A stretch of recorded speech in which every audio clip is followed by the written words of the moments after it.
श्रीशाय गुणराशि हृदयाय शुद्ध विद्याय मध्वाय नमो नमः। सप्तांगरूपाय सर्वाधिष्ठाने हे निधे प्रणतलेखनाचार्य पार्थसारथे नमः। पूज्याय राघवेन्द्राय सत्यधर्मचाय च जगदां कल्पवृक्षाय निजां कामधेनवे अज्ञानतिमिच्छेदं बुद्धिसम्पत्प्रदाय विज्ञानविमलं शान्तं विद्यार्थी हरिकथामृतसारगुणं कर्मविद्यापद्धतिरेव परमभगवत्भक्तरिजनाय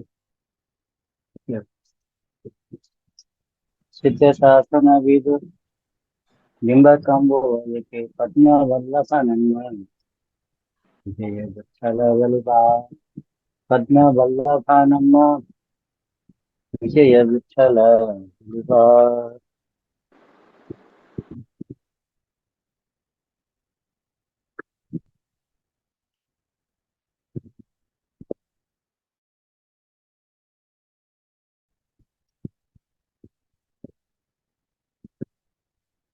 प्रेम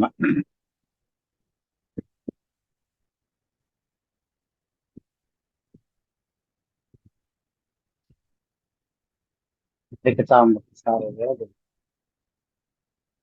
ಲಿಖಿತಾಂಶರ ಯಾಕೆ ಪಾರಾಯಣ ಮಾಡಬೇಕು ಅಂತ ನಾವು ನೋಡ್ತಾ ಬಂದ್ವಿ. ನಿತ್ಯ ನೂತನವಾಗಿರ್ತಕ್ಕಂತಹ ಹರಿಯ ನಾಮ ಮತ್ತೆ ಅದರ ಸ್ಮರಣೆ. ನಿನ್ನೆ ನಾವು ತಗೊಂಡಿದ್ದು ನಕ್ಷತ್ರ ಮಾಹಿತಿಯೊಳಗೆ ನವವಿಧಿ ಬಗ್ಗೆ ಚಿಂತನೆ ತಗೊಂಡಿದ್ವಿ.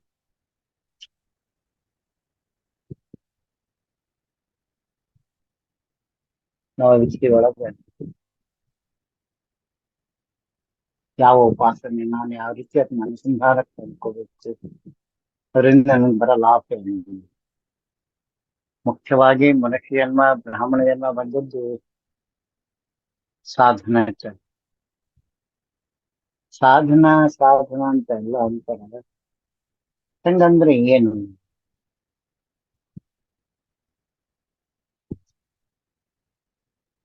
ಪ್ರಮೇಯ ಭಾಗಗಳ ಉಪಾಸನೆಗೆ ಬೇಕಾದಂತ ಚಿಂತನೆ ಅಂತ. ಯಾವ್ದು ಪ್ರಮೇಯ, ಯಾವ ಕಾರಣಕ್ಕಾಗಿ ನಾನು ಈ ಜನ್ಮವನ್ನ ತಗೊಂಡಿದ್ದೀನಿ? ಬರೇ ಭೋಗಕ್ಕಾಗಿ ಜನ್ಮ ಬಂದಿತ್ತು ಅಂದ್ರೆ ಅದಕ್ಕೆ ಅನೇಕ ಜನ್ಮಗಳು ಬೇರೆ ಬೇರೆ 84 ಲಕ್ಷ ಯೋನಿಯೊಳಗೆ ಮನುಷ್ಯ ಜನ್ಮ ಅಂದ್ಬಿಟ್ರೆ ಉಳಿಕೆಗೆಲ್ಲ ಬರೇ ಭೋಗ ಜನ್ಮಗಳೇ. ಎಲ್ಲ ದೇಹದೊಳಗೆ ಸಂತಾನೋತ್ಪತ್ತಿ ಕ್ರಮಣ ಮಾಡೋದು, ಸ್ವೇಚ್ಛಾಚಾರದ ಉಂಡು ತಿಂದು ಮಲಗೋದು ಎಂಬ ಯಾವುದೇ ತರದ ಜವಾಬ್ದಾರಿ ಇಲ್ಲದಂತ ಆಟ. ನನ್ನ ಕಣ್ಣಿಗೆ ಭೋಗ ಆದ್ರೆ ಅದೊಂಥರ ಶಿಕ್ಷೆ. ಭೋಗಕ್ಕೆ ಅಲ್ಲ, ಅದು ಯೋಗಕ್ಕೆ ಸಕಲ ಕರ್ಣಗಳೆಲ್ಲವೂ ಪರಮಾತ್ಮನ ಅಧೀನ ಎಂಬ ಅನುಭವಕ್ಕೆ ಮಾತ್ರ ಸಾಧ್ಯ ಆಗ್ತದೆ, ಇಲ್ಲ ಅಂದ್ರೆ ಸಾಧ್ಯ ಆಗೋದಿಲ್ಲ. ಅದನ್ನ ನಾವೇನ್ ಮಾಡ್ತೀವಿ ಅಂದ್ರೆ 83,99,999 ಯೋನಿಯೊಳಗೆ ತಿರುಗಿ ತಿರುಗಿ ಬಂದಿದ್ದ ಕಾರಣ ಆ ಎಲ್ಲ ಜನ್ಮದ ಗುಣ ರೂಪ ಕ್ರಿಯೆಗಳು ನಮ್ಗ ಲೇಪ ಆಗಿರ್ತಾವ. ಅಂದ್ರೆ 84 ಲಕ್ಷ ನೀನು ಓದ್ಕೊಂಡಿಯಾ,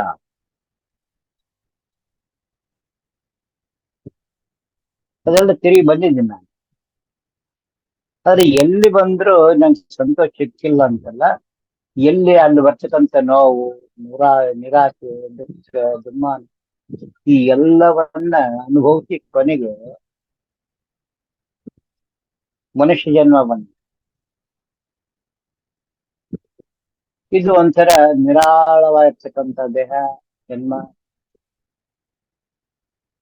ಬಟ್ ಅಲ್ಲಿಗೂ ಇಲ್ಲಿಗೆ ಏನು ವ್ಯತ್ಯಾಸ ಅಂದ್ರೆ ಅದೊಂಥರ ಶಿಕ್ಷಾ ವೃತ್ತಿ. ಪರಮಾತ್ಮ ಸೃಷ್ಟಿ ಮಾಡ್ತಾನ, ಪರಮಾತ್ಮ ಸ್ಥಿತಿ ಮಾಡ್ತಾನ, ಪರಮಾತ್ಮ ಲಯ ಮಾಡ್ತಾನೆ, ಪರಮಾತ್ಮ ಬಂಧನ ಮಾಡ್ತಾನೆ. ಸೃಷ್ಟಿ ಸ್ಥಿತಿ ಲಯ ನಿಯಮನ ಜ್ಞಾನ ಅಜ್ಞಾನ ಬಂಧ ಮೋಕ್ಷ, ಈ 8 ಕರುಗಳು ಪರಮಾತ್ಮದಿಂದನೇ ನಡೀತವ. ಅವೆಲ್ಲ ನಡೆದ ಆತ್ಮ ಕಡೆಯಿಂದ ಅಂಬುದು ನಮ್ಗೆ ಗೊತ್ತಾಗ್ತದೆ. ಬಟ್ ಆ ಪಶುವಿದ್ದ ಕಾರಣ, ಜನ್ಮ ಬಂದ ಕಾರಣ ನನಗೆ ಅದ್ರದ ಅನುಭವ ಇರೋದಿಲ್ಲ. ಮನುಷ್ಯ ಜನ್ಮ ಬಂದ ತಕ್ಷಣ ನಾನು ಸೃಷ್ಟಿ ಮಾಡಿದ್ದೇನಪ್ಪ, ನಾನ್ ಮನೆ ಕಟ್ಟಿದ್ದೀನಿ, ನಾನೇ ಲಗ್ನ ಮಾಡಿದೆ, ನಾನ್ ಮಕ್ಕಳು ಕಟ್ಕೊಂಡಿದ್ದೀನಿ, ಅದ್ರ ಯೋಚನೆ ನೋಡ್ಬೇಕು, ಆ ಸ್ಥಿತಿ ನೋಡ್ಕೋಬೇಕು ಅನ್ನೋ ಮೋಹ ನನ್ನನ್ನ ಒಳಗಡೆ ಹಾಕಿಬಿಡ್ತದೆ. ಅಷ್ಟು ಜನ್ಮದಲ್ಲೇ ನೀನ್ ಪಡ್ಕೊಂಡ್ಬಂದಂತಹ ಜ್ಞಾನ, ಅನುಭವದ ಜ್ಞಾನ ಮನುಷ್ಯ ಜನ್ಮ ಬಂದ ಎಕ್ದಮ್ ತಿರೋಧನ ಆಯ್ತು. ಯಾಕೆ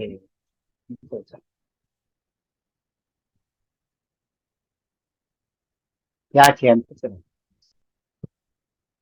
ಆ ಪಶು ಜನ್ಮ ಬಂದಾಗ ನಂಗೆ ಅನುಭವ ಬಂದಿರಲ್ಲ, ಅದು ಕರ್ಮ ಅಂತ ಮಾಡ್ತೇನೆ ಅಷ್ಟೇ.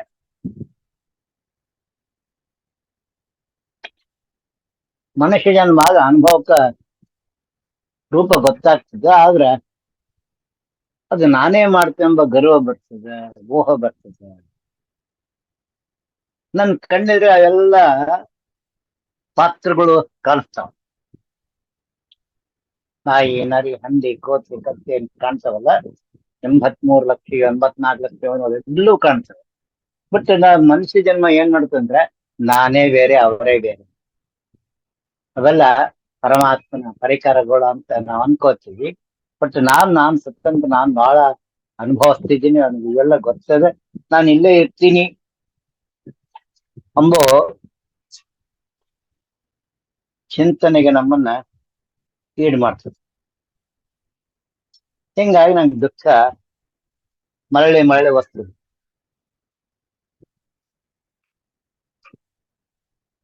ಇದನ್ನ ಪರಿಹಾರಕ್ಕಾಗಿ ಪರಮಾತ್ಮ 4 ವಿಧ ರೂಪದಿಂದ ಚಿಂತನೆ ಮಾಡಿದ್ದಾನೆ.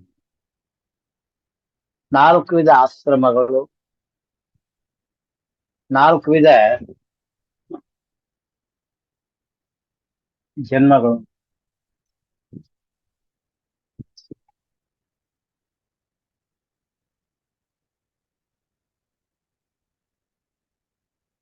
4 ವರ್ಣಗಳು, 4 ವೇದಗಳು ಅರ್ಥ ಮಾಡ್ಕೊಳಕ್ಕೆ, 4 ಮುಖದ ಬ್ರಹ್ಮದೇವರು ನನಗೆ ಇದ್ದಾನ, ಚತುರ್ಮುಖನಾಗಿರ್ತಕ್ಕಂಥ.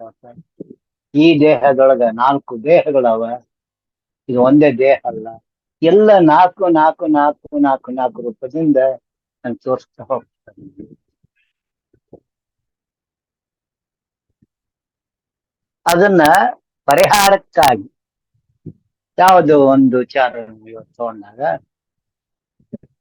4 ಆಶ್ರಮಗಳು ಅಂತ ಬರ್ತದೆ. ಒಂದು ಒಟ್ಟು ಆಶ್ರಮ, ಒಂದು 2 ವಾನಪ್ರಸ್ಥ, 3 ತುರ್ಯಾಶ್ರಮ, ಇನ್ನೊಂದು ಸಂಸಾರದಲ್ಲಿ ಗಂಡ ಹೆಂಡತಿಯಾಗಿ. ಈ 4 ಆಶ್ರಮದಲ್ಲಿ ಅಲ್ಲಿ 1ಕ್ಕೆ ಮಾತ್ರ ಮನ್ನ ಇಟ್ಟಿದ್ದಾನೆ, 3ಕ್ಕೆ ಕಠೋರ ಇಟ್ಟಿದ್ದಾನೆ. ಇದು ಬಹಳ ವಿಶೇಷವಾಗಿರ್ತಕ್ಕಂಥ. ಒಟ್ಟು ಆಶ್ರಮದಲ್ಲಿ ವಿದ್ಯಾರ್ಜನೆಗಾಗಿ 12 ವರ್ಷ ತಂದೆ ತಾಯಿನ ಬಿಟ್ಟು ಉಪಯುಕ್ತನಾಗಿ ಗುರುಗಳ ಹತ್ರ ಹೋಗಿ ಅಧ್ಯಯನ ಮಾಡಿ ಬರ್ತಕ್ಕಂಥ. ಅಲ್ಲಿ ನಾವು ಯಾವುದೇ ಚೋತಿಲಾಲ್ ಅಂತ ಇರಬಾರ್ದು, ಭೋಗ ಲಾಲಸೆಗಳಿಂದ ದೂರ ಇರಬೇಕು ಅಂತ 20 ವರ್ಷಕ್ಕಂತ ಬಂದ ನಂತರ ಸಂಸಾರಕ್ಕೆ ಬೀಳ್ತೇನೆ, ದಾಂಪತ್ಯದಲ್ಲಿ ಬರ್ತದೆ. ಈ ದಾಂಪತ್ಯಕ್ಕೆ ಬಂದಾಗ ನನಗೆ ಇಡೀ ಈ ಸಂಸಾರ ಎಲ್ಲರ ಯೋಗಕ್ಷೇಮ ನೋಡ್ತಕ್ಕಂಥ ಕಾರ್ಯ ಜವಾಬ್ದಾರಿ ತುಂಬ. ಒಬ್ಬ ಒಟ್ಟು ಬರ್ತಾನ, ಆತ ಭವತಿ ಭಿಕ್ಷಾಂದೇಹಿ ಅಂತಾನ, ಹುಡುಗ ಗುರುಗಳು ಬರ್ತಾರೆ, ನಿರಾಶ್ರಿತರು ಬರ್ತಾರೆ, ಬಂಧುಗಳು ಬರ್ತಾರೆ, ಸಮಾಜದ ಪ್ರತಿಯೊಂದು ವ್ಯಕ್ತಿಗಳು ಆ ಸಂಸಾರಸ್ಥನ ಹತ್ತಿರ ಬಂದು ನನಗೆ ಅದು ಬೇಕು ಇದು ಬೇಕಂತ ಇಸ್ಕೊಂಡು ಹೋಗ್ತಾರೆ.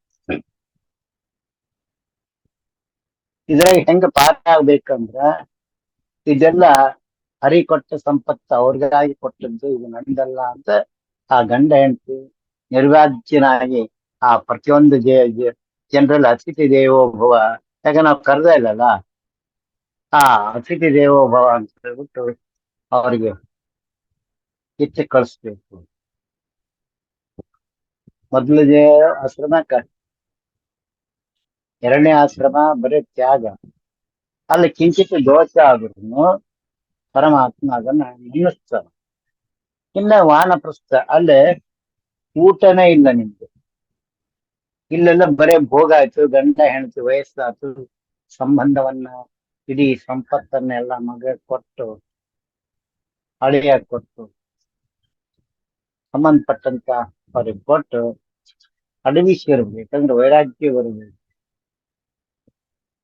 ಆ ವೈರಾಗ್ಯ ಬರಬೇಕಂತ ಹೇಳ್ಬಿಟ್ಟು ನನಗ ತಾರುಣ್ಯದೊಳಗೆ ದಾನ ಮಾಡ್ತಕ್ಕಂಥದ್ದು ಕ್ರಿಯೆ ಕೊಟ್ಟು ಟ್ರೈನಿಂಗ್ ಕೊಟ್ಟಿರ್ತಾರೆ. ಅಲ್ಲಿ ಹೋದಾಗ ಭಯ, ಒಂದ್ ಜೋಪಡಿ ಕಟ್ಕೊಂಡು ಅಡವಿಯಾಗಿ ಇರೋದು, ಕೊನೆ ತನಕ ಅಲ್ಲೇ ಇರೋದು. ಅದಾದ ನಂತರ ವಾನಪ್ರಸ್ಥ ಆದ ನಂತರ ಸೂರ್ಯಾಶ್ರಮ, ಅಲ್ಲೇ ಸನ್ಯಾಸವನ್ನು ಸ್ವೀಕಾರ ಮಾಡಿ 4ನೇ ಆಶ್ರಮ ಇಟ್ಕೊಂಡು ವೈಕುಂಠಕ್ಕೆ ಹೋಗಕ್ಕೆ ಬೇಕಾದಂತ. ಇಂದ ಇದ್ರೊಳಗ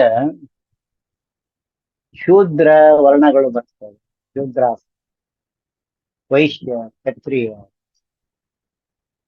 ಬ್ರಾಹ್ಮಣ ಅಂತ 4 ಆಶ್ರಮಗಳ ಉಪಾಸನೆ.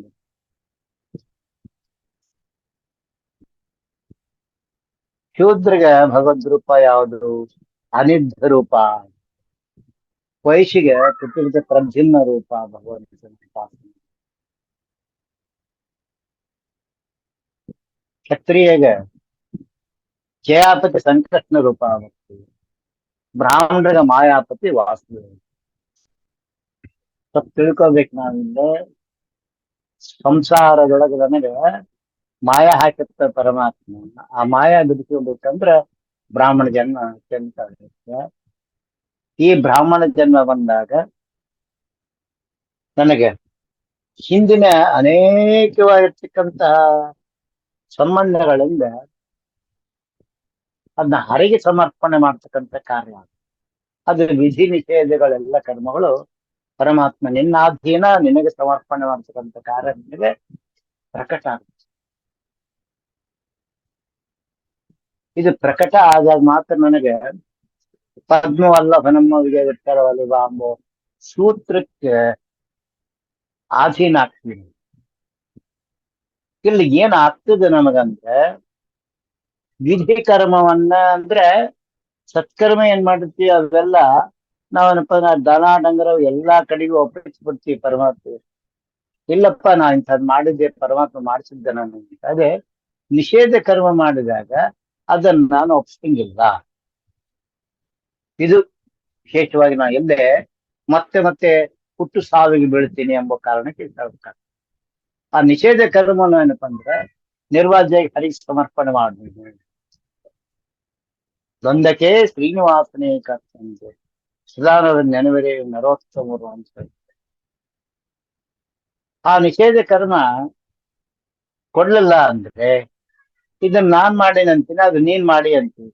ಅದಕ್ಕೆ ಪರಮಾತ್ಮ ಅಂತಾನ, ಇದ್ಯಾಕೆ ನಾನ್ ಮಾಡಿ ಅದ್ಯಾಕೆ ನೀನ್ ಮಾಡ್ತೀವಿ, ಇದನ್ನು ನೀನೇ ಮಾಡಿದೆ ಅಂತೇಳಿ ಆ ದೋಷವನ್ನು ದೊಡ್ಡ ಹಾಕ್ಬಿಡ್ತೀವಿ. ಎಲ್ಲಿವರೆಗೂ ನಮಗೆ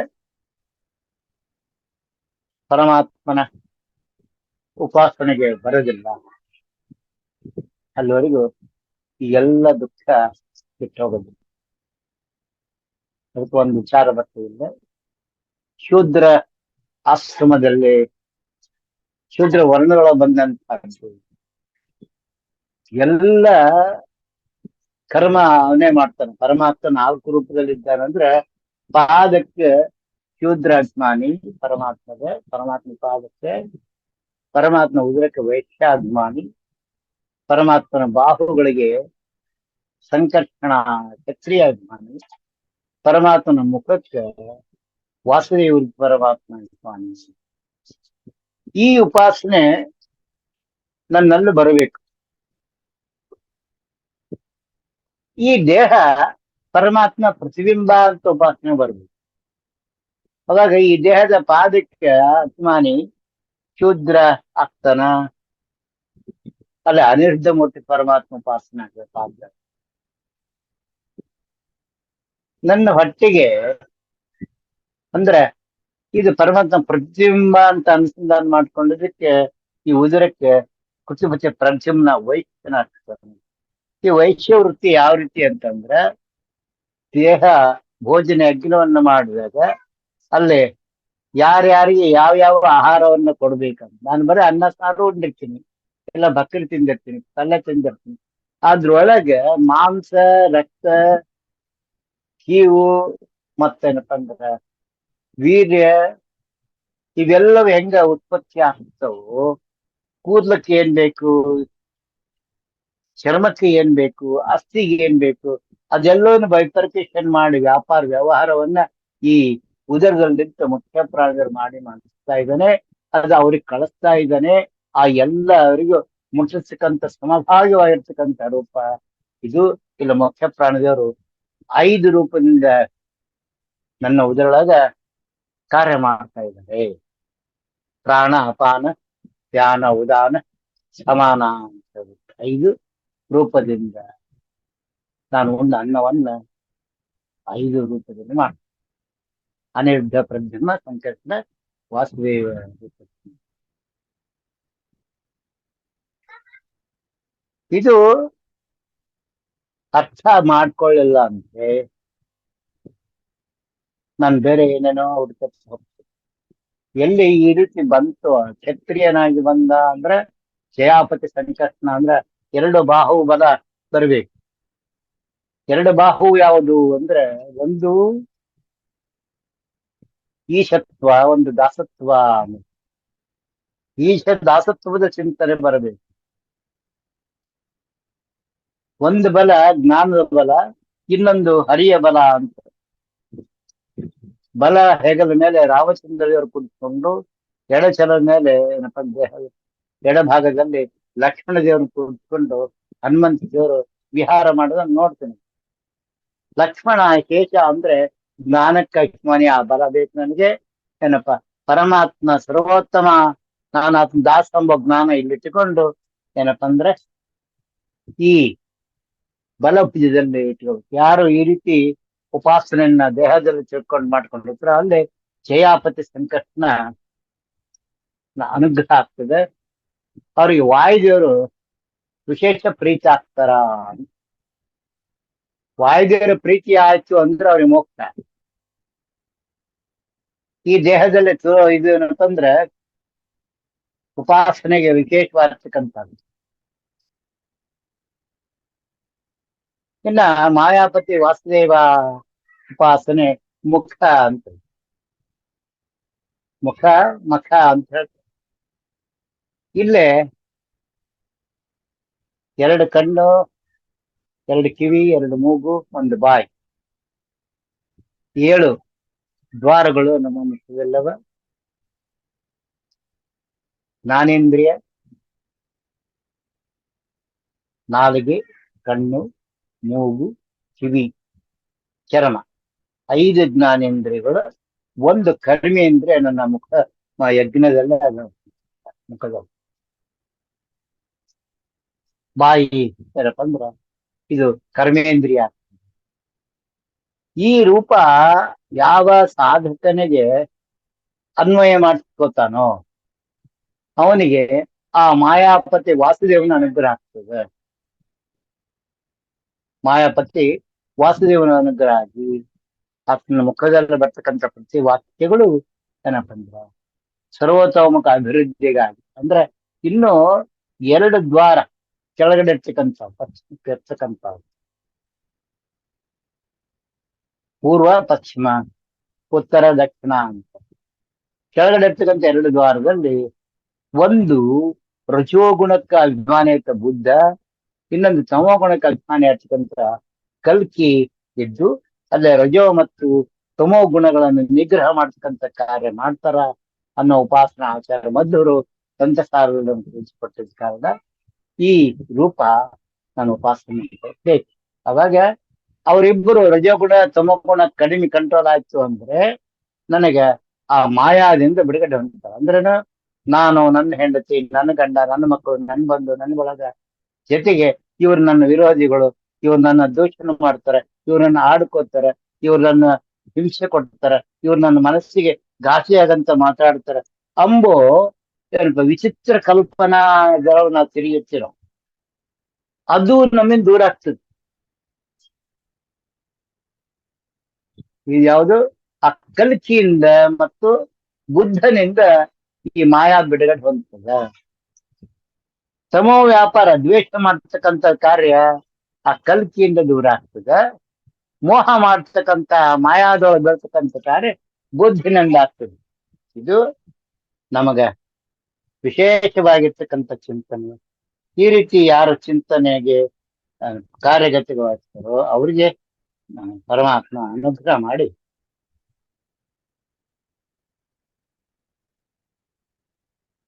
ತನ್ನ ಕಕ್ಷದೊಳಗೆ ಇಟ್ಕೋತಾನ. ಇವ ನನ್ನವ ಅಂತ ಹೇಳ್ಕೊತಾನ. ಇದು ಚಕ್ರಾಬ್ಜ ಸಂಸಾರ ಚಕ್ರದಿಂದ ಬಿಡುಗಡೆ ಹೊಂದಕ್ಕೆ ಪೂರ್ವ ಪೀಠಿಕಾ ಹೇಳದು. ಪೂರ್ವ ಪೀಠಿಕಾ ಗೊತ್ತಿಲ್ದೇನೆ ನಾನು ಏನಪ್ಪಾ ಅಜಾದಿ 51 ಭಗವದ್ ರೂಪ ಉಪಾಸನೆ, ಮತ್ತೇನಪ್ಪಾ ಅಂದ್ರ 108 ಯೋಗಗಳು, 9 ಕರ್ಣಗಳು, ಮತ್ತೇನಪ್ಪಾ ಅಂದ್ರ 27 ನಕ್ಷತ್ರಗಳು, 9 ವಿಧಿಗಳು, ಈ ರೀತಿ ಉಪಾಸನೆ ಮಾಡ್ತಾರೆ. 12 ಏನಪ್ಪಾ ಅಂದ್ರೆ 24 ತತ್ವದೇವತೆಗಳು, 12 ಏನಪ್ಪಾ ಅಂದ್ರ ವಾದ್ಯ ರೂಪಿ ಪರಮಾತ್ಮ ರೂಪ ಚಿಂತೆಗಳು, 8 ದಳದ ಕಮಲ, 12 ದಳದ ಕಮಲ, 24 ದಳದ ಕಮಲ, 27 ನಕ್ಷತ್ರಗಳ ಸಾಧನೆ, 51 ದಳದ ಕಮಲ, ಜೊತೆಗೆ 6 ದಳದ ಕಮಲ, 4 ದಳದ ಕಮಲ ಅಂತ ಹೇಳಿ ಈ ರೀತಿ ವಿಶಿಷ್ಟವಾದ ಈ ದೇಹದಲ್ಲಿ ಸಪ್ತಧಾತುಗಳಲ್ಲಿ ಆಗ್ತಕ್ಕಂಥ ನಡುವೇನಪ್ಪ ಅಂದ್ರ ಅವ್ ಯಾವ್ದು ಆ ಸುಂದರ ಕಾಂಡ ಅಂತ ಹೇಳ್ತೀವಿ ನಾವು. ಯಾವ್ದು ಸುಂದರ ಕಾಂಡ ಅಂದ್ರೆ ಸುಷುಮ್ನ ನಾಡಿಯ ಸುಂದರ ಕಾಂಡ. ಅಲ್ಲೇ ವಾಯುವ್ಯ ವ್ಯಾಪಾರ ಅದ್ಭುತವಾಗಿರ್ತಕ್ಕಂಥದ್ದು. ಅಲ್ಲಿಂದ ದೇವ ದಾನವರ ಚಿಂತನೆ ನಮ್ಗೆ ಗೊತ್ತಾಗ್ತದೆ. ಅದಕ್ಕೆ ಆ ಸುಂದರಕಾಂಡ ಅಂತ, ಬಾಲಕಾಂಡ, ಅಯೋಧ್ಯಕಾಂಡ, ಮತ್ತೆ ಹೇಳ್ತಾರೆ ದಾಸರಾಯರು. ಆ ಎಲ್ಲ ರೂಪಗಳು ನಾವು ಇದರಲ್ಲಿ ಕಾಣಕ್ ಸಾಧ್ಯ ಆಗ್ತದೆ. ನಮ್ಮ ವಿಚಾರವನ್ನ ತಿಳ್ಕೊಂಡು ಅವಾಗ ನಾನು ಯಾರು ಅಂತ ಗೊತ್ತಾಗ್ತದೆ. ಜ್ಞಾನಿಗಳು ನಮಗೆ ಬಂದು ಇಬ್ಬರು ಬರ್ತಾರ ಜೀವನದೊಳಗೆ. ಒಬ್ಬರು ಆತ್ಮೋದ್ಧಾರಕ ಗುರುಗಳು, ಇನ್ನೊಬ್ಬರು ಸ್ವರೂಪೋದ್ಧಾರಕ ಗುರುಗಳು. ಇವರಿಬ್ಬರು ಬರೋದು ಬಹಳ ರೇರು. ಇದು ವಿಶೇಷ ತಿಳ್ಕೋಬೇಕು. ಆತ್ಮೋದ್ಧಾರ ಗುರುಗಳು ಬಂದ್ರೆ ದೇಹಗಳನ್ನ, ಅನಂತ ದೇಹಗಳನ್ನ ಮತ್ತೆ ಈ ದೇಹಗಳನ್ನ ಏನ್ ಮಾಡ್ತಾರ, ಆತ್ಮನ ಉದ್ಧಾರ ಮಾಡ್ತಾರ. ಅದು ಹರಿಯ ಅಮೃತತ್ವದ ಕರ್ಮಗಳಿಂದ ಆಗ್ಯದ ಹೊತ್ತು ಇದು ನಿನ್ನ ಸತಂತ್ರದಿಂದ ಆಗಿಲ್ಲ ಅಂತ ಆ ಎಲ್ಲ ದೋಷಗಳ ವಿಧಿ ನಿಷೇಧಗಳ ಹರಿ ಸಮರ್ಪಣೆ ಮಾಡ್ತಕ್ಕಂಥ ಉತ್ತಮ ಜ್ಞಾನವನ್ನ ನೀಡಿ ಅವ್ರು ನಮ್ಮನ್ನು ಉದ್ಧಾರ ಮಾಡ್ತಾರ. ತನ್ನ ಪೂರ್ವದೊಳಗೆ ಅವ್ರಿಗೆ ಉತ್ತಮ ಜ್ಞಾನ ಬೋಧನೆ ನೀಡ್ತಾರೆ. ಅದು ಅವರ ಯೋಗ್ಯರಾದ ತಿಳ್ಕೊಂಡು ಪಕ್ವಾದ ಮಾತ್ರ ಅದು ಮುಂದಿನ ಹಾದಿ ಹೇಳ್ತಾರ. ಅದಕ್ಕೆ ಪಕ್ವ ಆಗಲ್ಲ ಅಂದ್ರೆ ಅವ್ರಿಗೆ ಇನ್ನೂ ಸಮಯ ಬಂದಿಲ್ಲ ಅಂತ. ಸಮಯ ಬಂದಿಲ್ಲ ಅನ್ನೋದಕ್ಕಿಂತ ಹರಿ ಇಚ್ಛೆ ಇಲ್ಲ ಅಂತ. ಅದಕ್ಕೆ ಏನಪ್ಪಾ ಅಂದ್ರೆ ಶನಿ ದೇವರು ಏನ್ ಮಾಡ್ತಾನ ಅಂತಂದ್ರೆ ತಾಳ್ಮೆ ಬಹಳ. ಅಲ್ಲಿ ಗುರುಗಳಿಗೆ ತಾಳ್ಮೆ ಬಹಳ ಬೇರೆ ಇರ್ತದೆ. ಅವ್ರು ಹೆಂಗಿರ್ತಾರ ಅಂದ್ರೆ, ಈ ಜಗನ್ನಾಥ ದಾಸರು ಇದ್ದಾರೆ, ಹೆಂಗಿದ್ದಾರ? ಗ್ರಂಥ ರೂಪದಿಂದ ಇದ್ದಾರೆ. ಗ್ರಂಥಕ್ಕೆ ಬಹಳ ತಾಳ್ಮೆ ಇದೆ. ಅದು ಎಷ್ಟು ಬೇರೆ ಓದಿದ್ರು ಪ್ರತಿನಿತ್ಯ ಅನಂತ ಅರ್ಥವನ್ನು ಕೊಟ್ಟು ಹೋಗ್ತದೆ ನಮ್ಗೆ ಹರಿಕಥಾಂಸ. ಅನಂತ ಜ್ಞಾನಿಗಳು ಅನಂತ ರೂಪದಿಂದ ತ್ರಿಗುಣ, 3 ಗುಣಗಳಿಂದ ಉಪಾಸನೆಗೆ ಬೇಕಾದಂತ ಕರ್ಮವನ್ನ ನಾವು ಮಾಡಿದ್ದನ್ನ ಅವರು ವಿಶ್ಲೇಷಿಸ್ತಾ, ಈ ಎಲ್ಲ ಕರ್ಮಗಳು ನಿನ್ನಾಧೀನ ಸ್ವಾಮಿ ಎಂಬೋ ತತ್ವವನ್ನ ಬೋಧಿಸ್ತಾ ಕೊನೆಗೆ ಆ ಮೂಲ ರೂಪದ ಚಿಂತನೆ ಹಚ್ಚಿ ಅವರಿಗೆ ನೀವು ಇಂಥ ಉಪಾಸನೆ ಮಾಡಿಕೊಂಡ್ರೆ ಈ ದೇಹ ಉತ್ತಮ ಜ್ಞಾನ ಹೊಂದದೆ ಅನ್ನೋ ಹರಿಯಾಜ್ಞೆ ಆಗ್ತದೆ ಅವ್ರಿಗೆ. ನೀನು ಇವರಿಗೆ ಉಪಾಸನೆಗೆ ಆತ್ಮೋದ್ಧಾರಕ್ಕೆ ಬೇಕಾದಂತಹ ಒಂದು ಭಗವದ್ ರೂಪಗಳನ್ನ ತಿಳಿಸುವ. ಇದು ಯಾವಾಗ ತಿಳಿತದೋ ಅವಾಗ ಆ ಹಾದಿಗೆ ನಾನು ಬರ್ತೀನೋ ಅವಾಗ ಅಪರೋಕ್ಷ ಬೇಕಾದಂತಹ ಸಾಧನೆ ಅದು ಈ ಚಕ್ರಾಜ್ಯ ಮಂಡಲದ ಉಪಾಸನೆಗೆ ಆ ಜೀವಿ ಸನ್ನದ್ಧನಾಗ್ತಾನ. ಅಪರೋಕ್ಷಕ್ಕೆ ಸಾಧನೆ ಆಗ್ಬೇಕು. ಇದು 1013 ಜನ್ಮ ಆದ ನಂತರ ಅಪರೋಕ್ಷ ಹಾದಿ ಆಗ್ತದೆ.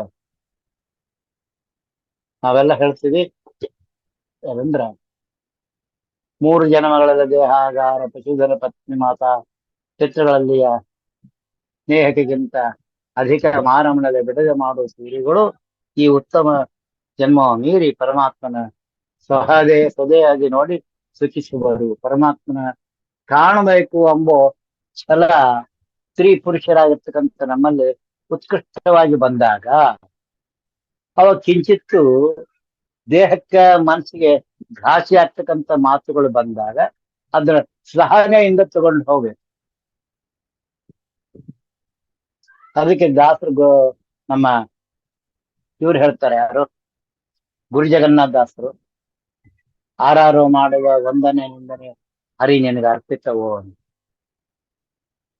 ಯಾರು ನನಗೆ ನಮಸ್ಕಾರ ಆದಿಗಳನ್ನು ಮಾಡಿ ನಾನು ಉತ್ತಮ ಜೀವಿ ಅಂತ ಹೊಗಳ್ತಾರೋ ಅದೆಲ್ಲ ಸ್ವಾಮಿ ನಿನಗೆ ಮಂತ್ರ ಅಂತ, ಸ್ತೋತ್ರ ಅಂತ ಹೇಳಿ. ಯಾರು ನನ್ಗ ಅವನು ಅಂತವನು ಇಂಥವನಂತ ತೆಗಳ್ತಾರೋ ಅದು ನಿನ್ನದೇ ಅಂತ ಹೇಳಿ. ಚಿತ್ರತಜ್ಞನಾಗಿರ್ತಕ್ಕಂಥ ರೂಪಕ್ಕೆ ಬರ್ಬೇಕು. ಇದು ವೆಂಕಟೇಶ್ ಅವರಾದೊಳಗೆ ಗುರು ಜಗನ್ನಾಥ ದಾಸರು. ಈ ಜ್ಞಾನ ಯಾರು ಕೊಡೋಕು? ಮಧ್ವ ಅಂದ್ರೇನು? ಮ ಅಂದ್ರ ಮಹಾಲಕ್ಷ್ಮಿ, ಧ್ವ ಅಂದ್ರ ನಾನು 2 ಈಶದಾಸತ್ವದ ಚಿಂತನೆ ಕೊಡ್ಬೇಕು. ಅದಕ್ಕೆ ಬ್ರಾಹ್ಮಣ ಜನ್ಮ ಉತ್ತಮ. ಪರಮಾತ್ಮ ಅದಕ್ಕೆ ಈ ಮುಖದಲ್ಲಿ ತಾನು ಸುತ್ತ ಇಟ್ಕೊಂಡದನ್ನು ಬ್ರಾಹ್ಮಣೋ ಮುಖಮಾಸಿ ಅಂತ ಹೇಳ್ತಾನೆ. ಪರಮಾತ್ಮ ಯಾವ ಮುಖ? ಪ್ರತಿ ಒಬ್ಬ ಮನುಷ್ಯ ಜನ್ಮದ ಮುಖನೇ ದಲ್ಲಿ ವಾಸುದೇವ ನಾಮ ಪರಮಾತ್ಮ ಕುತ್ಕೊಂಡಿರ್ತಾನ. ಅಲ್ಲೇ ಬ್ರಹ್ಮ ಜ್ಞಾನಕ್ಕೆ ಬೇಕಾದಂತ ಸಮಸ್ತ ದೇವತೆ ಕುತ್ಕೊಂಡಿರ್ತಾರೆ. ಇನ್ನು ಇಡೀ ದೇಹ ಬ್ರಾಹ್ಮಣ ಜನ್ಮ ಬಂದಾಗ ಆ ದೇಹದಲ್ಲಿ ದೈಹಿಕವಾಗಿ ಶಕ್ತಿ ಕುಂದಿರ್ತದೆ, ಬೌದ್ಧಿಕವಾಗಿ ಉತ್ತಮ ಕಾರ್ಯ ಮಾಡ್ತಕ್ಕಂಥ ಕಾರ್ಯ ಬಂದಿರ್ತದೆ. ಅವಾಗ ಕೆಳಗಿರ್ತಕ್ಕಂಥ ಶೂದ್ರ ಹೇಳ್ತಾನ, ಪರಮಾತ್ಮ ಯಾವ ರೀತಿ ಇಟ್ಟಿದಂದ್ರೆ ಮೇಲಿರ್ತಕ್ಕಂತಹ ವಾಸುದೇವ ರೂಪಿ ಪರಮಾತ್ಮ ಕೆಳಗಿರ್ತಕ್ಕಂಥ ಅನಿರುದ್ಧಗೆ ಪಾದಕ್ಕೆ ನಮಸ್ಕಾರ ಮಾಡಿ. ಅಂದ್ರ ಉತ್ತಮ ಜ್ಞಾನಿ ಉಳ್ಳಂತ ವ್ಯಕ್ತಿ ಏನ್ ಹೇಳ್ಬೇಕಂತಂದ್ರೆ ಅಲ್ಲೇ ದಾಸತ್ವ ಅಂತ ಬಂದಾಗ ನಾನು ಇನ್ನೊಬ್ಬರ ನಮಸ್ಕಾರಗಳನ್ನು ಮಾಡ್ತಕ್ಕಂಥ ಅವರು ಉತ್ತಮರು ಅಧಮರು ಅಂತಲ್ಲ. ಅಲ್ಲೇ ಅನಿರುದ್ಧ ಮೂರ್ತಿ ಪರಮಾತ್ಮ ಇದ್ದಾನೆ, ಅಲ್ಲೇ ಕೃಷ್ಣ ಇದ್ದಾನೆ, ಅಲ್ಲೇ ಭಾರಭದ್ರ ರೂಪನಾಗಿರ್ತಕ್ಕಂಥ ಮುಖ್ಯ ಪ್ರಾಣಿಗಳು ಇದ್ದಾನೆ. ನಾನು ಅವರಿಗೆ ನಮಸ್ಕಾರ ಮಾಡ್ತೀನಿ ಎಂಬ ಅನುಸಂಧಾನ ನನ್ನ ಮುಖ್ಯವಾಗಿ ಬರ್ತಕ್ಕಂಥದ್ದು. ಆ ರೀತಿಯ ಮುಖ್ಯವಾಗಿರ್ತಕ್ಕಂಥ ಚಿಂತನೆ ನನ್ನ ತಂದು ನನ್ನ ಶಿರವನ್ನ, ಆ ಹೊನ್ನ ಶಿರವನ್ನ, ಹೊನ್ನ ಅಂದ್ರೆ ಬಂಗಾರ, ಹೊನ್ನ ಶಿರ ಯಾಕೆ ಹೇಳ್ತಾರೆ ಬಸವಣ್ಣವ್ರು ಅಂದ್ರೆ ಅಲ್ಲಿ ಬಂಗಾರ ಅಂದ್ರೆ ದಿವ್ಯ ಜ್ಞಾನ ಇರ್ತದೆ. ಅಲ್ಲಿ ದೈತ್ಯರಿಗೂ ಒಂದು ದಿವ್ಯ ಜ್ಞಾನ, ರಜೋ ಜೀವರಾಶಿಗೊಂದು ಜೀವಜ್ಞಾನ, ಮತ್ತೆ ಸಾತ್ವಿಕರಿಗೂ ದಿವ್ಯಜ್ಞಾನ, ಅವ್ರವ್ರಿಗೆ ಬೇಕಾದಂತ ಅವ್ರ ದಿವ್ಯಜ್ಞಾನ. ಯಾಕಂದ್ರೆ ಮೋಕ್ಷಕ್ಕೆ ಮೂವರು ಹೋಗ್ತಾರೆ, ನೆನ್ಪಿಟ್ಟೋಗ್ಬೇಕು. ನಾವ್ ಎಷ್ಟು ಸ್ವಾರ್ಥಿ ಆಗಿವಿ ಅಂದ್ರೆ ಗುಡಿಗೆ ಹೋಗಿ ಬಂದರು ರಾಮಕೃಷ್ಣ ಗೋವಿಂದ ಅನ್ನೋರಷ್ಟೇ ಮುಕ್ತಿಗೆ ಹೋಗೋದಲ್ಲ. ಅಲ್ಲಿ ಹೋಗ್ತಕ್ಕಂಥವ್ರು ಅನೇಕ ಜನ ಜೀವರಾಶಿಗಳಿದ್ದಾರೆ, ಅವರೆಲ್ಲರಿಗೂ ಮೂರು ಜೀವರಾಶಿ ಹೋಗಿ ಏನಪ್ಪಾ ಸಾಧನಕ್ಕೆ ಬೇಕಾದಂತ ಒಂದು ಆ ಬ್ರಹ್ಮಜ್ಞಾನ ಅವ್ರಿಗೆ ಪರಮಾತ್ಮ ಕೊಟ್ಟಿದ್ದಾನಲ್ಲಿ. ಉದಾಹರಣೆಗೆ ಹಿರಣ್ಯಾಕ್ಷ, ಹಿರಣ್ಯ ಅಂದ್ರೆ ಬಂಗಾರ, ಬಂಗಾರ ಅಂದ್ರೆ ಏನು ಜ್ಞಾನ, ಬ್ರಹ್ಮಜ್ಞಾನ. ಆ ಆ ಬ್ರಹ್ಮಜ್ಞಾನದ ಕಡೆ ನಾನು ದೃಷ್ಟಿ ಇರ್ಬೇಕೇ ವಿನ ಹಿರಣ್ಯ ಅಂದ್ರೆ ಬಂಗಾರ ಅಂತ ತಿಳ್ಕೊಂಡು ಬರೇ ಬಂಗಾರ ಬಂಗಾರ ಬಂಗಾರ ಅಂತ ಆ ಕಡೆ ಒಂದು ದೃಷ್ಟಿ ಹೋಯ್ತಂದ್ರೆ ಅವನ ಸಾಧನೆಯಿಂದ ವಿಹೀನನಾಗ್ತಾನ. ಬ್ರಾಹ್ಮಣ ಜನ್ಮ ಬಂದಿರ್ಬೇಕು, ಬರೇ ಬಂಗಾರ ಸಂಪತ್ತು ಈ ಕಡೆ ಹೋಯ್ತು ಅಂತಂದ್ರೆ ಅವನಿಗೆ ವಿಹೀನನಾಗ್ತಾನ, ಸಾಧನೆದಿಂದ ಕೆಳ ಬೀಳ್ತಾನ. ಯಾರಾದ್ರೂ ಜ್ಞಾನಿಗಳು ಬಂದು ಹಂಗಲ್ಲಪ್ಪ ಇದು ಈ ರೀತಿ ಅಂತ ಹೇಳಿದಾಗ ಅಲ್ಲಿ ವರಹ ರೂಪನಾಗಿ ಬಂದ ಪರಮಾತ್ಮ ಅವ್ರನ್ನ ಕಥೆಗಳ ಮೇಲೆ ಕೂಡ್ತಾನ ನಮ್ಮ ಚಿಂತನೆ ನಮಗೆ ಬರ್ತದೆ. ಈ ರೀತಿ ತಲೆಗೆ ದೈತ್ಯ ಇದ್ದಿಲ್ಲ ಅಂದ್ರೆ ಮುಖದಲ್ಲಿ ಏನಪ್ಪ ನನಗೆ ಪರಬ್ರಹ್ಮನಾಮಕ ಪರಮಾತ್ಮನ ಉಪಾಸನೆ ಮಾಡ್ಲಕ್ಕೆ ಕಣ್ಣು, ಕಿವಿ, ಮೂಗು, ನಾಲಿಗೆ ಅಂತ ಅದಕ್ಕೆ ಹೇಳ್ತಾರೆ. ನಾಸಿಕದಿ ನಾ ಸಪ್ತದಸ್ತರು ಸಾಸಮಾನಿ ಪ್ರಾಣ ಭಾರತಿ ಧನ್ವಂತರಿ ಅಂತ. ಮೂಗು, ಕಿವಿ, ಕಣ್ಣು, ಬಾಯಿ, ಇವು ಕಣ್ಣು, ಮೂಗು, ಕಿವಿ, ನಾಲ್ಗಿ, ಇವು ನಾಲ್ಕು ಏನಪ್ಪ ಅಂದ್ರೆ ಸತ್ವಗುಣದ ಉಪಾಸನೆ ಬೇಕಾದಂಥವು. ಆದ್ರೆ ಸವಾದದಲ್ಲಿ ಬಾಯಿ ಇತ್ತು ಅಂದ್ರೆ ಅದು ಸಾತ್ವಿಕ ಆಗ್ತದೆ. ಅಗ್ನಿ ಅಗ್ನಿ ಅಲ್ಲೇ ಜಡಚೇತನ ಅಗ್ನಿ ಅಂತ ಬರ್ತದೆ. ಜಡಾಗ್ನಿ ಬಂತು ಅಂದ್ರೆ ಲೌಕಿಕದ ಬಗ್ಗೆ ಹೋಗ್ತದೆ, ಚೇತನ ಅಗ್ನಿ ಬಂದ್ರೆ ಜ್ಞಾನ ಕಡೆ ಹೋಗ್ತದೆ. ಇಷ್ಟು ಹೇಳ್ತಾರೆ. ಅದಕ್ಕೆ ಜಡಚೇತನ ಜ್ಞಾನ ಎಂಬ ಒಂದು ವಿಚಾರ ಗೋಚರ. ಜಡಚೇತನ ಜ್ಞಾನಕ್ಕೆ ಬೇಕಾದಂತದ್ದು ಏನು ಅಂತಂದ್ರೆ ಮುಖದಲ್ಲಿರ್ತಕ್ಕಂತಹ ಯಾರು ಕಣ್ಣಲ್ಲಿರ್ತಕ್ಕಂಥ ಚಂದ್ರ, ಕಪಿಲ ಮತ್ತು ವಿಶ್ವ, ಇವರನ್ನ ಯೋಸನ್ನಾಗ ಸೂರ್ಯನ್ನ ತಗೊಂಡು ಉಪಾಸನೆ ಮಾಡಿಕೊಂಡು ಹೋಗ್ಬೇಕು. ಕಿವಿಯಲ್ಲಿರ್ತಕ್ಕಂತಹ ಏನಪ್ಪ ಚಂದ್ರನ ಉಪಾಸನೆ ಇಟ್ಟುಕೊಂಡು ಹೋಗ್ಬೇಕು. ಮನಸ್ಸಲ್ಲಿರ್ತಕ್ಕಂಥ ಚಂದ್ರನ ಉಪಾಸನೆ ಮಾಡ್ಕೊಂಡು ಹೋಗ್ಬೇಕು.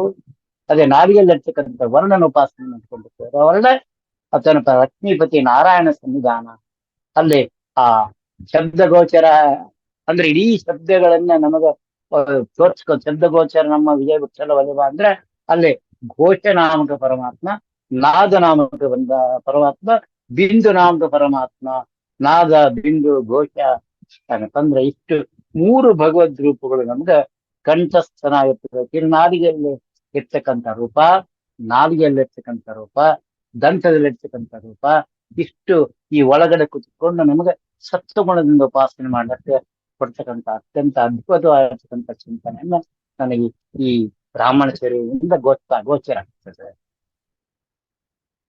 ದೈತ್ಯ ಇದ್ರೆ ನೀನ್ ಹಲ್ಲೋದು ಸಿನ್ಸೊಳ್ಳೆ ಮಗನೇ, ನಿನ್ನ ಹಲ್ಲು ಕಿಚ್ಚಿ ಬಿಡ್ಸೋಣ, ನಾಲಿ ಕಿಚ್ಚಿ ಬಿಡ್ಸೋಣಂತ ಆ ದೈತ್ಯ ವ್ಯಾಪಾರ ಸಾಧನ ಆ ರೀತಿ ಆಗ್ತದೆ. ಇದು ಆಚಾರವಿಲ್ಲದ ನಾಲಿಗೆ, ನಿನ್ನ ನೀಚೆ ಬುದ್ಧಿಯೇ ಬಿಡು ನಾಲಿಗೆ ಅಂತ ಕನಕದಾಸರ ಇರಪ್ಪ. ನಾಲಿಗೆಯಲ್ಲಿ ಇರ್ತಕ್ಕಂಥ ದೈತ್ಯರನ್ನ ದೂರ ಹಾಕಿ, ಅಂದ್ರೆ ಘೋಷ ಅಂದ್ರೆ ಪರಮಾತ್ಮ ಸರ್ವೋತ್ತಮ ಅಂತ, ಬ್ರಾಹ್ಮಣನೇ ಉತ್ತಮ, ಪರವಿದ್ಯಾ ವಿದ್ಯೆ ಎಲ್ಲ ವಿದ್ಯೆಗಿಂದು ಪರವಿದ್ಯೆ ಶ್ರೇಷ್ಠ ಅಂತ ಹೇಳ್ತಕ್ಕಂಥದ್ದು ನಾಲಿಗೆಯಿಂದ ಕೊಡ್ತಾನೆ. ಇದಕ್ಕೆ ಶಾಂತಿಪತಿ ಅನಿರುದ್ಧ ಆದಾಗ ಮಾತ್ರ ಆ ಪರವಿದ್ಯೆ ಗೊತ್ತಾಗ್ತದೆ. ಇದು ಮುಕ್ತಿಗೆ ಬೇಕಾದಂತ ದೊಡ್ಡ ಸಾಧನ. ಇದರ ಉಪಾಸನ ಸರಿಯಾಗಿ ಅರ್ಥ ಮಾಡಿಕೊಂಡು ಈ ಪೀಠವನ್ನ ವೇದ ಪೀಠ ಮಾಡಿಕೊಂಡು ಉಪಾಸನೆ ಕುಳಿತುಕೊಂಡಾಗ ಚಕ್ರಾಜ್ಯ ಮಂಡಲದ ಒಂದೊಂದು ಸಂಧಿನಲ್ಲಿರ್ತಕ್ಕಂಥ ಪರಮಾತ್ಮ ರೂಪಗಳಲ್ಲ ಅವು ಪ್ರಕಟಗೊಳ್ತಕ್ಕಂಥ ಕಾರ್ಯ ಆಗ್ತದೆ. ನಾನ್ ನಿನ್ನೆ ಇದನ್ನ ಇವತ್ತು ಯಾಕೆ ತಗೋಬೇಕಾಗಿತ್ತು ಅಂತ ನಿನ್ನೆ ಆ ನವವೀಥಿ ಒಳಗೆ ತಗೊಂಡಿದ್ದು.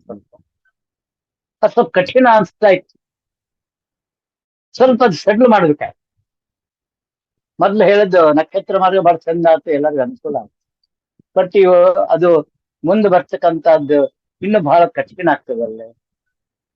ಮೇಷ, ವೃಷಭ, ಮಿಥುನ, ಕರ್ಕ, ಸಿಂಹ, ಕನ್ಯಾ, ತುಲಾ, ಧನು, ಮಕರ, ಕುಂಭ, ಈ ರಾಶಿಯೊಳಗೆ ಬರ್ತಕ್ಕಂಥ, ಅಲ್ಲಿ ಬರ್ತಕ್ಕಂಥ ಎಲ್ಲ ನಕ್ಷತ್ರ ಪರಿವಾರ ದೇವತೆಗಳ, ಅಲ್ಲಿ ಯೋಗಗಳ ಆ ಕರ್ಣಗಳ ಉಪಾಸನೆ ಮಾಡ್ಬೇಕಾದ್ರೆ ಸ್ವಲ್ಪ ಕಷ್ಟ ಆಗ್ತದೆ. ಯಾಕಂದ್ರೆ ಇಲ್ಲಿ ಮೇಷ ಅದ ಉಪಾಸನೆ ನನ್ಗೆ ಗೊತ್ತಿಲ್ಲ ಅಂದ್ರೆ, ಮೇಷ ಅಂದ್ರೆ ಪ್ರಾಣಿ, ನಾನು ಪ್ರಾಣಿ ಯಾವಾಗಾಗಿದ್ದೆ, ಎಲ್ಲೇ ಜ್ಞಾನ ಬಂತು, ಜ್ಞಾನವುಳ್ಳಂತ ಪ್ರಾಣಿ ವೃಷಭ ಆಗ್ತೀನಿ. ಆ ಜ್ಞಾನದ ಶಕ್ತಿ ಏನಂತ ವೃಷಭದಲ್ಲಿ ಬರ್ತಕ್ಕಂತಹ ಜೀವರಾಶಿಯೊಳಗೆ ಹೆಂಗ್ ಬರ್ತದ, ಇಷ್ಟು ಕಷ್ಟ ಆಗ್ತದ್ರು ವೃಷಭ ರಾಶಿಯವರಿಗೆ. ಆ ಜ್ಞಾನವನ್ನು ಹೊರಗೆ ತೆಗಿಲಿಕ್ಕೆ ಅವ್ರು ಬಿಡೋದಿಲ್ಲ ಮನಸ್ಸು. ಅಲ್ಲಿ ದೈತ್ಯರ ಪ್ರವೇಶ ಆದಾಗ ಆ ಜ್ಞಾನದ ಅರಿವನ್ನ ಮೂಡಿಸಿದಾಗ ಅವ್ರು ಎಕ್ದಮ್ ಏನಪ್ಪ ಜೀವನ ಉನ್ನತ ಮಟ್ಟಕ್ಕೆ ಹೋಗ್ಬಿಡ್ತಾರೆ ಟಕ್ಕನ, ಬಹಳ ಉತ್ತಮ ಹೋಗ್ತಾರ. ಅದರಂತೆ ಮಾಡಿದ್ರೆ ಯಾರು ಅಂದ್ರ ನಮ್ಮ ದೈತ್ಯರು ಏನಾದ್ರು ಇಂದ್ರದೇವರು ಜೀವ ಅಭಿಮಾನಿ ಇಂದ್ರ ವೃಷಭನಾಗಿ ಅವತಾರ ಮಾಡಿದ್ದ. ಇವತ್ತು ನಾವೇನ್ ಶಾಸ್ತ್ರ ಹೇಳಕತ್ತೀವೆಲ್ಲ ಶ್ರೀಮನ್ ನ್ಯಾಯಸದಲ್ಲಿ ಆ ವೃಷಭ ಹೇಳಂತಹ ಜ್ಞಾನನೇ ಇದು. ಯಾರಿಗುಂಟು ಯಾರಿಗ ಉತ್ತಮ ಸಂಘರ್ಷದಿಂದ, ಸಂತಾನದಿಂದ ಅದು ಋಷಭದಲ್ಲಿ ಬರ್ತಕ್ಕಂಥ ಜ್ಞಾನ. ಸಂಘರ್ಷ ಮತ್ತು ಸಂತಾನ ಯಾವಾಗಂದ್ರ ಜ್ಞಾನಕ್ಕೆ ಸಂಘರ್ಷ ಆಗಿ ಉತ್ತಮ ಜ್ಞಾನ ಜನ ಸಂತಾನ ಆಗ್ತದೆ. ಸಂತಾನ ಸತ್ಸಂತಾನ ಎಲ್ಲಿಂದ ಬರಬೇಕಂದ್ರೆ ಆ ವೃಷಭ ರಾಶಿಯವರಿಗೆ ಪರಮಾತ್ಮ ಕೊಟ್ಟ ದೊಡ್ಡ ಕಾಣಿಕೆ. ಜ್ಞಾನ ಅಜ್ಞಾನದಿಂದ ಸಂಘರ್ಷ, ಆ ಸಂಘರ್ಷದಿಂದ ಹುಟ್ಟಿದ್ದು ಹೊಸ ಇದಕ್ಕೆ ಯಾವುದು ನಮ್ಮ ಶ್ವೇತಾಕ್ಷರ ಉಪನಿಷತ್ತಲ್ಲಿ ಬರ್ತಕ್ಕಂಥ ಭಗವಂತರ ಅನಂತ ರೂಪಗಳ ಉಪಾಸನೆ ಮಾಡ್ಕೊಂಡು ಹೋಗ್ತಾಗ್ತದೆ ಆ ವೃಷಭದ ಉಪಾಸನೆ. ಇದು ನಿನ್ನೆ ತಗೊಂಡಿದ್ದು ಅರ್ಥ ಇಲ್ಲ. ಅದನ್ನ ತಿಳ್ಕೊಳಿಕ್ಕೆ ಪೂರ್ವದೊಳಗೆ ನನ್ನ ದೇಹದೊಳಗೆ ಆಗ್ತಕ್ಕಂಥ ಚಿಂತನೆ, ಆಶ್ರಮಗಳ ಚಿಂತನೆಗಳು ತಗೊಂಡಾಗ, ಬ್ರಾಹ್ಮಣ ಆಶ್ರಮದಲ್ಲಿ ಬರ್ತಕ್ಕಂಥ ರೀತಿ ಚಿಂತನೆ ತಗೊಂಡೋದಾಗ ನಮ್ಗೆ ಅದು ಹೆಚ್ಚಿನ ರೂಪ ಗೊತ್ತಾಗ್ತದೆ. ಯಾರು ಈ ರೀತಿ ಉಪಾಸನೆಗೆ ತಗೊಂಡು ಹೋಗ್ತಾರೆ ಅವರಿಗೆ ಪೀಠಿಕೆ ಅಂತ ನಾನು ತಗೊಂಡು ಚಕ್ರಾರ್ಜಿ ಮಾಡಲ್ಲ, ಅದರಲ್ಲೂ ಅಣುವಿನಲ್ಲಿ ಒಪ್ಕೊಂಡು ನಾವು ಪರಮಾತ್ಮನ ಕಾರಣಕ್ಕೆ ಉತ್ತಮ ಜೀವರಾಶಿ ಪ್ರಾಪ್ತಿ ಅಂತ ಹೇಳ್ತಾ ಇವತ್ತು 4 ಮಾತುಗಳನ್ನ ಬಿಂಬಮೂರ್ತಿ ಅಂತ ಸೀತಾಪತಿ ಶ್ರೀ ಮೂಲ ರಾಮಚಂದ್ರ ಅವರಿಗೆ ಸಮರ್ಪಣೆ ಮಾಡೋಣ ಅಂತ ಹೇಳ್ತಾ ಭಾರತೀಯ ಮುಖ್ಯ ಪ್ರಾಣ ಶ್ರೀ ಕೃಷ್ಣಾರ್ಪಣ ಮಸ್ತು. ಹರೇನು ಹರೇನು ಹರೇನು.